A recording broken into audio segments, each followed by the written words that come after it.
আসসালামু আলাইকুম। ডিজিটাল এই যুগে আমাদের প্রায় নানা ধরনের ডেটা বা তথ্য সংগ্রহ করতে হয়। হতে পারে সেটা কোনো ইভেন্টের জন্য রেজিস্ট্রেশন, কুইজ বা একটা সাধারণ ফিডব্যাক ফর্ম। আর এই কাজটা যদি আপনি আপনার মোবাইল দিয়ে খুব সহজে করতে পারেন তাহলে তো বিষয়টা দারুণ। আজকে আমি দেখাবো কিভাবে আপনি খুব সহজে আপনার মোবাইল দিয়ে একটি প্রফেশনাল গুগল ফর্ম তৈরি করতে পারবেন। এর জন্য আপনার দামি কোনো কম্পিউটার কিংবা ল্যাপটপের প্রয়োজন পড়বে না। গুগল ফর্ম তৈরি করার জন্য আপনাদেরকে সবার প্রথমে এই ওয়েবসাইটে আসতে হবে, আর এই ওয়েবসাইটের লিঙ্ক থাকবে আমার আজকের এই ভিডিওর ডেসক্রিপশন বক্সে। ওই লিঙ্কে ক্লিক করলে আপনাকে এইরকম একটা ওয়েবসাইটের মধ্যে নিয়ে আসবে।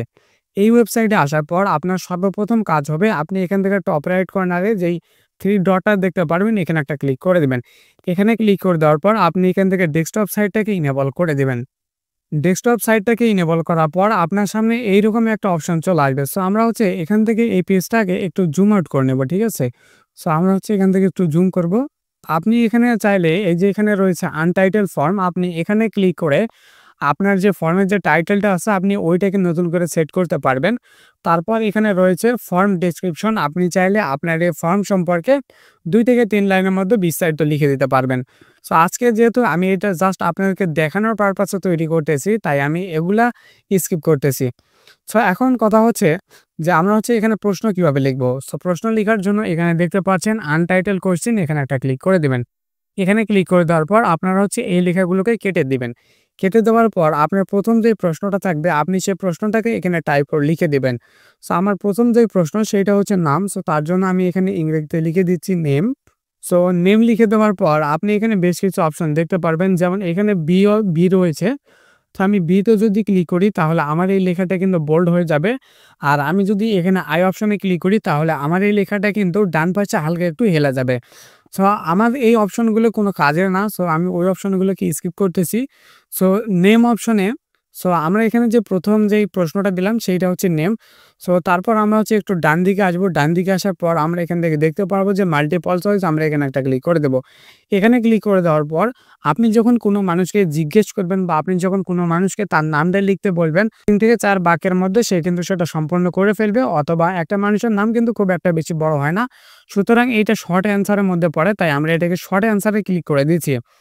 আমি যেহেতু মোবাইল থেকে এইটা ডেস্কটপ ভার্সনে করে দেখাচ্ছি, সো আপনাদের হয়তোবা দেখতে একটু অসুবিধা হতে পারে, বাট আপনারা এইটাকে একটু মানিয়ে নেবেন। সো আমরা এখানে আমাদের প্রথম যেই প্রশ্ন সেটাকে আমরা এখান থেকে লিখে ফেলেছি। এখন আমরা যদি আবারও কোনো প্রশ্ন এখানে অ্যাড করতে চাই তাহলে আমাদেরকে ডান পাশে এসে এখান থেকে প্লাস আইকনে একটা ক্লিক করে দিতে হবে। প্লাস আইকনে ক্লিক করে দিলে এখান থেকে নিচে আরও একটা প্রশ্ন চলে আসবে আমাদের কাছে। তো আমি এখানে প্লাস অপশনে ক্লিক করে দেওয়ার পর আমাদের কাছে এখানে প্রশ্ন করার জন্য আরও একটা বক্স চলে এসেছে। সো এখানে আপনি আবারও যে প্রশ্নটা করতে চাচ্ছেন সেই প্রশ্নটাকে আপনি এখানে লিখবেন। আমি যে এখানে ইংরেজিতে প্রশ্নটা করতেছি, আপনাকে যে ইংরেজিতে এই প্রশ্নগুলো করতে হবে বা ইংরেজিতে এই ফর্মটা সাজাতে হবে বিষয়টা কিন্তু এমন নয়। আপনি চাইলে এখানে বাংলাতেও সাজাতে পারেন। সো আমাদের দ্বিতীয় যে কোয়েশ্চেন সেটা হচ্ছে ফোন নাম্বার। তার জন্য আমরা এখান থেকে ফোনটা লিখে দিব। তো এখান থেকে ফোন লিখে দেওয়ার পর আমরা আবার একটু ডান পাশের দিকে আসবো। ডান পাশে আসার পর এখান থেকে যে মাল্টিপল চয়েস আছে এখানে একটা ক্লিক করে দেবো। এখানে ক্লিক করে দেওয়ার পর এই মোবাইল নাম্বারটাও কিন্তু শর্ট অ্যান্সারের মধ্যে পড়ে, তার কারণ মোবাইল নাম্বারে একটা মানুষের মধ্যে, বিশেষ করে আমাদের বাংলাদেশে একটা মোবাইল নাম্বার কিন্তু 11 ডিজিটের মধ্যে হয়ে থাকে। সো আমরা এখান থেকে এটাকে শর্ট অ্যান্সারে দিয়ে দিচ্ছি। তারপর আমরা এখান থেকে আবার একটা প্রশ্ন অ্যাড করব। তার জন্য আমরা আবারও এখান থেকে প্লাস অপশনে ক্লিক করে দেব। প্লাস অপশনে ক্লিক করে দেওয়ার পর আমাদের সামনে আবারও একটা প্রশ্ন করার জন্য আবারও একটা ফর্ম চলে আসবে। সো আমাদের এখানে থার্ড যে প্রশ্নটা সেটা হচ্ছে ইমেইল। তার জন্য আমরা এখান থেকে ইমেইল অপশনটাতে তার জন্য আমরা এখান থেকে ইমেইল লিখে দিলাম। ইমেইল লিখে দেওয়ার পর আমরা আবারও এখান থেকে ডান পাশের দিকে আসবো। দেন আবার এখান থেকে মাল্টিপল চয়েস অপশনে ক্লিক করে দিয়ে এটাকে শর্ট অ্যান্সারে করে দেবো। তার কারণ ইমেইল কিন্তু মানুষের খুব একটা বেশি বড় হয় না, খুব সামান্যতে হয়ে যায়। সো তারপর আমরা আবারও যদি কোনো প্রশ্ন অ্যাড করতে চাই তার জন্য আমরা আবারও এখান থেকে প্লাস অপশনে ক্লিক করে দেবো। প্লাস অপশনে ক্লিক করে দেওয়ার পর আপনাদের পরবর্তী যে প্রশ্নটা থাকবে আপনারা ওই প্রশ্নটা এখান থেকে লিখে নেবেন। সো ওই প্রশ্নটাকে লিখে নেওয়ার পর আপনি আবারও ডান পাশের দিকে আসবেন। সো আমি এখানে যে প্রশ্নটা করেছি সেটা হচ্ছে অ্যাড্রেস।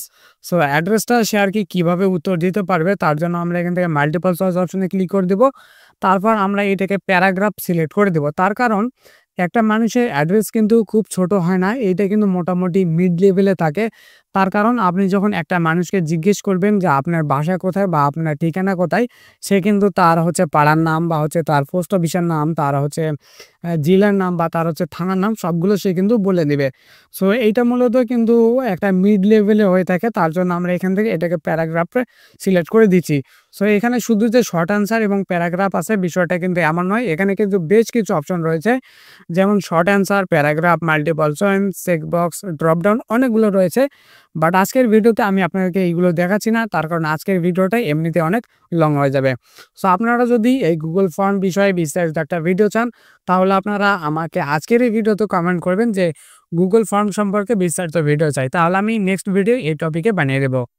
ওকে, তো যখন আপনার ফর্মটা সম্পূর্ণ তৈরি করা হয়ে যাবে, তৈরি করা হয়ে যাওয়ার পর আপনি একটু উপরের দিকে আসবেন। উপরের দিকে আসলে আপনি এখান থেকে দেখতে পারবেন পাবলিশ অপশন রয়েছে, আপনি এখানে একটা ক্লিক করে দিবেন। পাবলিশ অপশনে ক্লিক করে দেওয়ার পর আপনি এখান থেকে আবারও এখান থেকে পাবলিশ অপশনে ক্লিক করে দিবেন। পাবলিশ অপশনে ক্লিক করে দেওয়ার পর আপনি এখান থেকে দেখতে পারবেন যে এটা কিন্তু পাবলিশড হয়ে গিয়েছে। সো এখন কথা হচ্ছে আপনি এই ফর্মটা মানুষের কাছে কিভাবে শেয়ার করবেন। শেয়ার করার জন্য এই যেখানে লিঙ্ক অপশন রয়েছে, আপনি এখানে একটা ক্লিক করে দিবেন। এখানে ক্লিক করে দেওয়ার পর আপনি এখানে দেখতে পাচ্ছেন যে এখানে এই ফর্মের কিন্তু একটা কাস্টম ইউআরএল বা একটা লিঙ্ক তৈরি হয়েছে। বাট এই লিঙ্কটা অনেক বড় হয়ে গিয়েছে, আমাদের এই লিঙ্কটাকে ছোট করে নিতে হবে। ছোট করার জন্য আমরা এখান থেকে শর্টেন ইউআরএল এখানে ক্লিক করে দেব। এখানে ক্লিক করে দেওয়ার পর এই লিঙ্কটা কিন্তু অনেকটাই ছোট হয়ে যাবে। তারপর আমরা এখান থেকে কপি বাটনে ক্লিক করে দিয়ে এই লিঙ্কটাকে কপি করে নেব। এখন কপি করে নিলেন, এখন আপনি এই লিঙ্কটা যে কারোর সাথে যে কোনো সোশ্যাল মিডিয়ায় শেয়ার করতে পারবেন। এখন শেয়ার করার পর সে যখন এই ফর্মগুলো ফিল আপ করবে বা সে যখন এই প্রশ্নগুলোর উত্তর দেবে, সেটা আপনি কিভাবে জানতে পারবেন। তার জন্য আপনি এখান থেকে রেসপন্সেস এই অপশনে একটা ক্লিক করে দিবেন। এই অপশনে ক্লিক করে দিলে আপনি দেখতে পারবেন যে কতজন এখানে আপনাকে সঠিক অ্যান্সার বা ভুল অ্যান্সার দিয়েছে, বা এখানে কতজন আপনার এই ফর্মের মধ্যে ভিজিট করেছে। এখন কথা হচ্ছে আপনারা অনেকেই বলতে পারেন যে আমরা তো গুগল ব্রাউজারে অনেক সময় অনেক কিছু সার্চ করি, তখন আমরা এই ট্যাবটা কীভাবে পাবো। এটার জন্য একটা সলিউশন হচ্ছে আপনি এখান থেকে টপ রাইট কর্নারে 3 ডটে ক্লিক করে দেবেন। 3 ডটে ক্লিক করে দেওয়ার পর আপনি এখানে অ্যাড টু হোম স্ক্রিন করে নেবেন, তাহলে এইটা কিন্তু একটা অ্যাপের মতো আপনার মোবাইলের হোম পেজে চলে আসবে। সো এভরিওয়ান, এই ছিল আমাদের আজকের ভিডিও। আমাদের আজকের ভিডিওটা যদি আপনাদেরকে ভালো লাগে তাহলে অবশ্যই ভিডিওটাতে একটা লাইক করবেন এবং এই ধরনের ভিডিও পেতে মাস্ট বি আমাদের চ্যানেলটিকে সাবস্ক্রাইব করে পাশে থাকবেন।